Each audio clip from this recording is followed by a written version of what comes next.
Hi, everybody. Let's see. Can you hear me there in the back? All right. Perfect. You're going to hear some amazing policy recommendations today. Those aren't going to come from me. Instead, I'm going to make an argument about why it's important that the U.S. win the AI race against China. And I'm going to give, for all the staff in here, I'm going to give you 5 things that policymakers need to keep in mind in this debate. But let's just start by saying we live in an awesome time. And we're really lucky because every 3 or 4 generations, there's a piece of foundational infrastructure that comes down the pike that's so big, that's so transformational, that's so powerful, that if we seize it properly, it's going to transform America for the better for decades to come. We did it with the railroads that connected our continent. We did it with electricity that powered innovation. We did it with the interstate highway system that transformed commerce. And the internet changed every single aspect of our country and the globe. Artificial intelligence belongs on that list because AI isn't just another technology. It is a foundational infrastructure piece that's going to shape our national security, our economic competitiveness, and our role in the world for decades to come. But the question before us is not whether AI is going to transform the world. It's gonna, and it already is. The question is whether America or China is going to lead that transformation. So there's 5 things I want you to keep in mind on this. First, AI infrastructure is essential to our national security, to our competitiveness, and to our communities. Again, this is not an abstract technology debate. What gets built, or what gets blocked determines 3 concrete outcomes. First, it determines our national security. As she said, AI is already shaping our intelligence analysis, our cyber defenses, our military logistics, and more. And if we can't power AI at scale, then we cannot defend our country against large-scale attacks. The second thing that AI is going to power is our economic competitiveness, right? It's a general purpose technology of this century. It's the biggest and best one of all. It's going to drive productivity from manufacturers, farmers, healthcare, small businesses, and whoever leads in AI is going to have a significant advantage in economic competitiveness. And the third thing that AI is going to do is it's going to build stronger communities, despite what you read in the paper. Data centers, when you build a data center, it creates years of short-term jobs on that site. It creates a number of permanent jobs. It creates local suppliers and supply chains strength in that community. And it also creates tens of millions of dollars in tax revenue that can be used for local priorities in an area. So all of these things are what's at stake in our race with China.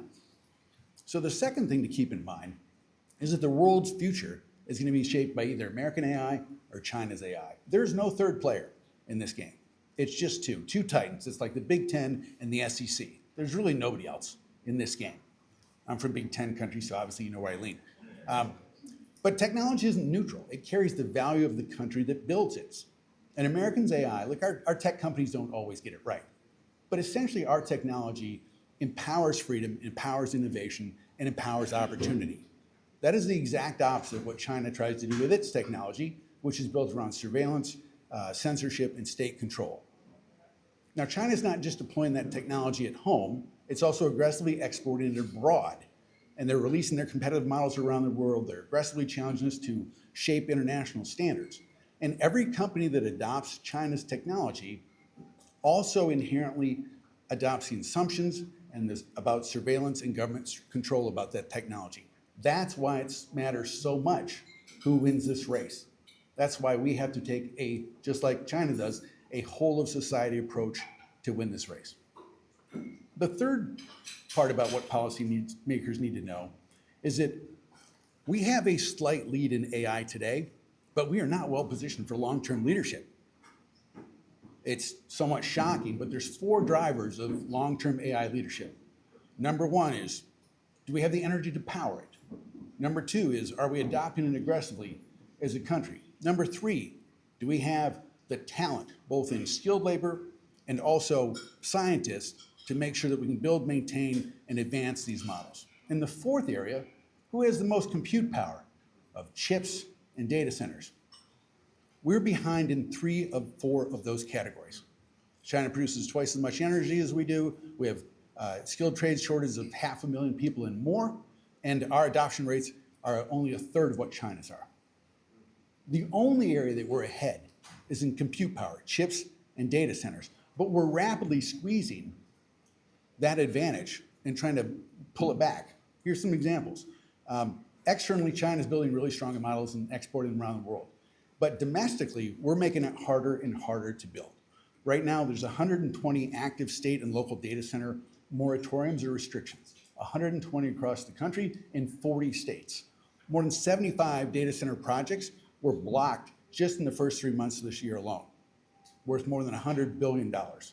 And third, states have introduced more than 1,800 AI-related bills that would restrict model development, distribution of models, all these other different things.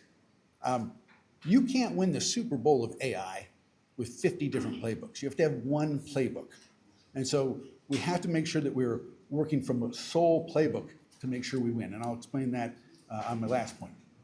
The fourth point that I want to keep in front of mind with policymakers is that we have to have a bias to build this infrastructure. History teaches us over and over again with the railroads, with the interstate, with the internet.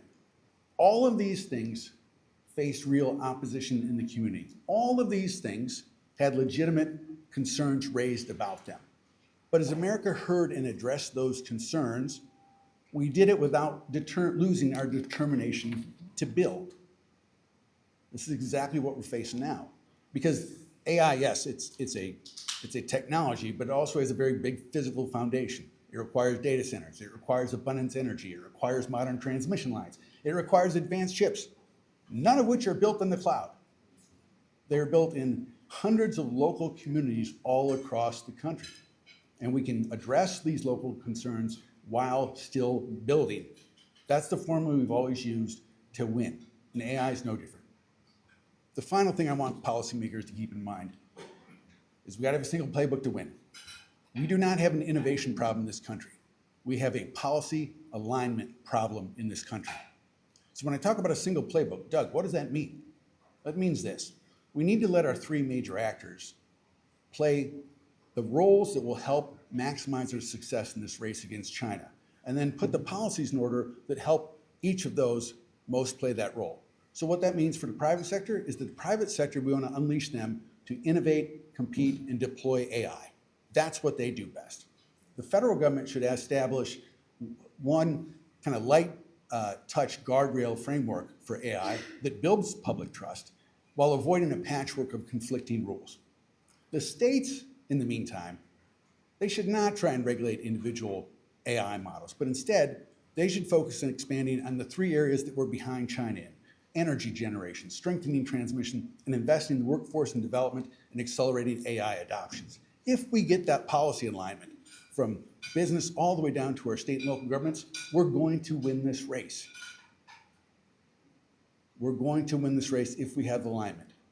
So I'll close with this. The good news is that you see a lot of stuff in the paper, but about data centers, about the controversy, et cetera. But the good news is the American people are already ahead in this debate. They want more energy. We just did polling on this. They want more energy. They support AI when they understand the benefits to them of healthcare and national security and economic growth.